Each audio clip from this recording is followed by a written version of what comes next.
ये दूसरा समांतर चतुर्भुज के दूसरे गुण को हम लोग सिद्ध करते हैं। दूसरा गुण कहता क्या है? कहता है कि समांतर चतुर्भुज के विकर्ण एक दूसरे को क्या करते हैं? समद्विभाजित। कौन समद्विभाजित कर रहा है? विकर्ण। ठीक है, पहले हम लोग समांतर चतुर्भुज बनाएंगे। यहाँ पर एक समांतर चतुर्भुज मान लेते हैं, दिया है समांतर चतुर्भुज। इसको ए मान लेते हैं, इसको बी, सी और डी। विकर्ण की बात कहा हुआ है तो अब यहाँ पे रचना सुना नहीं करेंगे, स्पष्ट रूप से यहाँ पे विकर्ण खींचेंगे। खींच दिए जी। ये दोनों विकर्ण एक दूसरे को काट रहा है। कहाँ पे काट रहा है? तो यहाँ पे काट रहा है। इसका नाम कुछ हम लोग रख देते हैं ओ। क्या नाम रख दिए? ओ। अब देखिए क्या क्या दिया हुआ है। जो दिया है क्या दिया हुआ है? चतुर्भुज, समानांतर चतुर्भुज ए, समानांतर चतुर्भुज ABCD है। ABCD ये क्या किया है? दे चुका है जी। अब दे चुका है तो हम लोग को सिद्ध क्या करना है? सिद्ध करना है कि जो विकर्ण है एक दूसरे को समद्विभाजित कर रहा है। मतलब जो है ई वाला भाग बराबर होगा और ये वाला भाग और ये वाला भाग आपस में क्या होंगे? बराबर।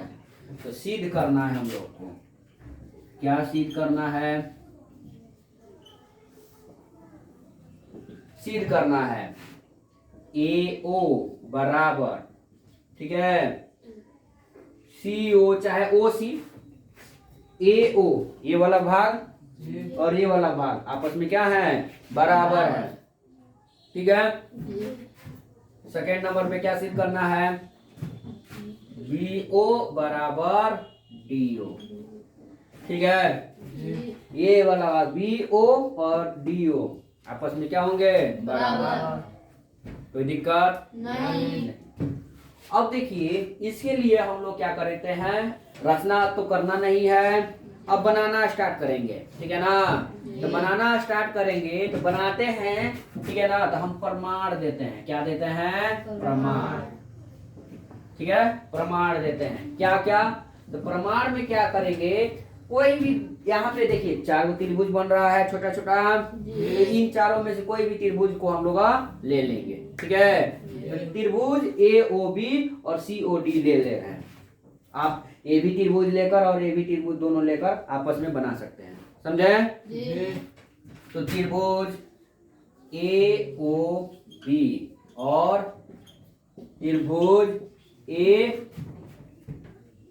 त्रिभुज COD में देखिए क्या क्या हो रहा है में।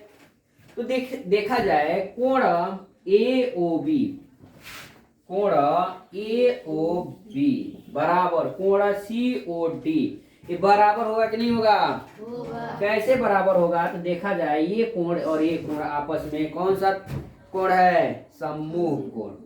ठीक है, कौन सा कोण है? सम्मुख कोण, जिसे शीर्षाभिमुख कोण भी कहते हैं हम लोग। तो हम यहाँ पे स्पष्ट रूप से लिख देते हैं सम्मुख कोण से क्या है? बराबर है। कोई दिक्कत नहीं। अब देखा जाए कि ये जो है ये कोण बराबर हो रहा है, ये कोण बराबर हो रहा है, तो इसकी सम्मुख भुजाएं भी बराबर होंगे। ठीक है, ये भुजा और ये भुजा आपस में क्या होंगे? बराबर होंगे। AB बराबर CD किस आधार पे बराबर होगा? सम्मुख भुजा के आधार पर बराबर होगा। कोई दिक्कत नहीं। हमको एक और चीज बराबर करना है। ठीक है, एक और कोण बराबर करना है। तो कोई एक कोण बराबर कर देते हैं। जैसे ये वाला कोण के बराबर करते हैं, या ये वाला कोण के बराबर करते हैं। ठीक है, तो कोई भी एक बराबर कर दें। हमको 3 ही चीज चाहिए। ठीक है ना? तो हम इस कोण के बराबर करते हैं। कैसे? कि ये जो है कोण कौन सा कोण है? एकांतर कोण है। कौन सा कोण है? एकांतर कोण। तो कोण कह सकते हैं बी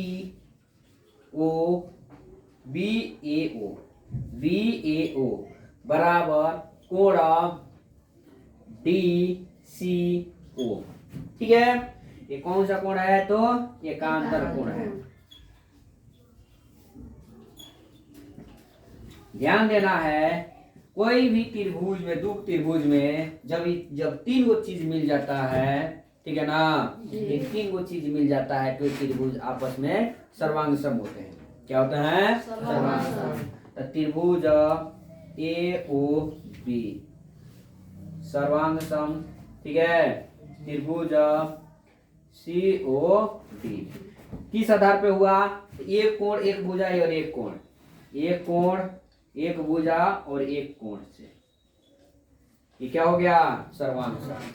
जब सर्वांग सम हो गया तो इसका सभी अंक क्या होगा? आपस में बराबर बराबर होगा। तो हमको सिद्ध करना था ये वाला और ये वाला और ये वाला ये वाला, तो इसलिए कह सकते हैं ए ओ बराबर सी ओ, ठीक है। और ये और कौन है? बी ओ बराबर डी ओ। एक दूसरे को समद्विभाजित कर रहे हैं, यही सिद्ध करना था। ये क्या हो गया? बात को समझे? ये अपने भाषा में आप लोग पीरो कर बना सकते हैं, कोई दिक्कत? तो समानांतर चतुर्भुज के दो गुण हुआ। एक पहले फर्स्ट में हम लोग सिद्ध किए सम्मुख भुजाएं बराबर, ठीक है। दूसरा गुण में सिद्ध किए कि विकर्ण जो है एक दूसरे को समद्विभाजित करते हैं, तो ये भी सिद्ध हो गया। बात को समझे? तो लिखिए